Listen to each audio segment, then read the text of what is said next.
আসসালামু আলাইকুম, স্বাগতম জানাচ্ছি বিবিসি নিউজ আন্তর্জাতিক সংবাদে। শুরুতেই সংবাদ শিরোনাম, এরপর বিস্তারিত। আলোচনা ভেস্তে গেল, ট্রাম্পের সামনে যে ৩ কঠিন পথ খোলা। হামলার ক্ষতি কাটিয়ে কতদিনে জ্বালানি সক্ষমতা ফেরাতে পারবে ইরান? হরমুজ প্রণালী পুরোপুরি ইরানের নিয়ন্ত্রণে রয়েছে। ইরানি প্রতিনিধিদের আস্থা অর্জনে ব্যর্থ হয়েছে যুক্তরাষ্ট্র। এখন বিস্তারিত। আপনি যদি ইসরায়েলের ধ্বংস চান এবং মুসলিমদের পাশে থাকেন, তাহলে ভিডিওতে লাইক করে চ্যানেলটি অবশ্যই সাবস্ক্রাইব করে দিবেন এবং আপনার মূল্যবান মতামত অবশ্যই কমেন্টে লিখে জানিয়ে দিবেন। আলোচনা ভেস্তে গেল, ট্রাম্পের সামনে যে ৩ কঠিন পথ খোলা। ইসলামাবাদে দীর্ঘ ২১ ঘণ্টার আলোচনা হয়েছে। তবে ইরান আর যুক্তরাষ্ট্র কোনো পক্ষই কোনো চুক্তিতে যাওয়ার বিষয়ে সম্মত হতে পারেনি, যার ফলে কোনো চুক্তি না করে ইসলামাবাদ ছেড়েছেন যুক্তরাষ্ট্রের ভাইস প্রেসিডেন্ট জেডি ভ্যান্স। এই আলোচনা ব্যর্থ হওয়ার পর ট্রাম্প প্রশাসনের সামনে এখন ৩টি কঠিন পথ খোলা আছে।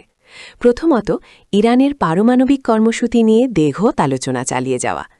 দ্বিতীয়ত, যুদ্ধ আবার শুরু করা, যা ইতোমধ্যে আধুনিক ইতিহাসের সবচেয়ে বড় জ্বালানি সংকট তৈরি করেছে। তৃতীয়ত, হরমুজ প্রণালীর নিয়ন্ত্রণ নিয়ে দীর্ঘ লড়াইয়ে জড়িয়ে পড়া। হোয়াইট হাউস জানিয়েছে পরবর্তী পদক্ষেপ ঘোষণা করবেন ট্রাম্প নিজে। তিনি সাপ্তাহিক ছুটিতে ফ্লোরিডায় গেছেন। ভ্যান্স সাংবাদিকদের বলেছেন, আমরা আমাদের রেড লাইন স্পষ্ট করে দিয়েছি, কোন বিষয়ে ছাড় দিতে রাজি আছি সেটাও বলেছি। তারা আমাদের শর্ত মানতে রাজি হয়নি। বিশেষ দূত স্টিভ উইটকফের ভাষায়, ইরানের উচিত সহজভাবে আত্মসমর্পণ করা, কিন্তু অতীতের অভিজ্ঞতা বলছে ভিন্ন কথা। ওবামা আমলে তেহরান ও ওয়াশিংটনের মধ্যে শেষ বড় চুক্তি হতে ২ বছর লেগেছিল। সেই চুক্তিতেও ইরানকে অল্প পরিমাণ পারমাণবিক মজুদ রাখার সুযোগ দেওয়া হয়েছিল। হামলার ক্ষতি কাটিয়ে কতদিনে জ্বালানি সক্ষমতা ফেরাতে পারবে ইরান? ইসরায়েলি মার্কিন হামলায় ক্ষতিগ্রস্ত তেল শোধনাগার ও জ্বালানি সরবরাহ ব্যবস্থা আগামী ১ থেকে ২ মাসের মধ্যে সচল করার লক্ষ্য নিয়েছে ইরান। দেশটির জ্বালানি খাতে চালানো বড় ধরনের হামলার ক্ষতি কাটিয়ে উঠতে এই বিশেষ উদ্যোগ নেওয়া হয়েছে। ইরানের তেল মন্ত্রণালয়ের একজন ঊর্ধ্বতন কর্মকর্তা জানিয়েছেন, হামলার আগের তুলনায় অন্তত ৭০ থেকে ৮০% সক্ষমতা ফিরিয়ে আনার আশা করছেন তারা। ইরামে উপতেলমন্ত্রী মোহাম্মদ সাদেক আজিমিনিফার স্টুডেন্ট নিউজ নেটওয়ার্ককে বলেন, ইতোমধ্যে মেরামত কাজ শুরু হয়েছে। এই কর্মকর্তা জানান, লাওয়ান তেল শোধনাগারের একটি অংশ আগামী ১০ দিনে চালু হতে পারে। বাকি ইউনিটগুলো পর্যায়ক্রমে উৎপাদনে ফিরবে বলে তিনি আশা প্রকাশ করেন। ইরান সরকারের এই উদ্যোগ দেশের জ্বালানি সরবরাহ স্বাভাবিক করা এবং অর্থনৈতিক স্থিতিশীলতা ফিরিয়ে আনতে গুরুত্বপূর্ণ ভূমিকা লাগবে বলে ধারণা করা হচ্ছে। হরমুজ প্রণালী পুরোপুরি ইরানের নিয়ন্ত্রণে রয়েছে। হরমুজ প্রণালী এখন সম্পূর্ণভাবে ইরানের নিয়ন্ত্রণে রয়েছে বলে কড়া হুঁশিয়ারি উচ্চারণ করেছেন দেশটির পার্লামেন্টের ডেপুটি স্পিকার হাজি বাবাই। সম্প্রতি মেহের নিউজ এজেন্সিকে দেওয়া এক সাক্ষাৎকারে তিনি জানান, এই কৌশলগত জলপথ দিয়ে যাতায়াতের জন্য এখন থেকে ইরানের জাতীয় মুদ্রা রিয়ালে টোল পরিশোধ করতে হবে।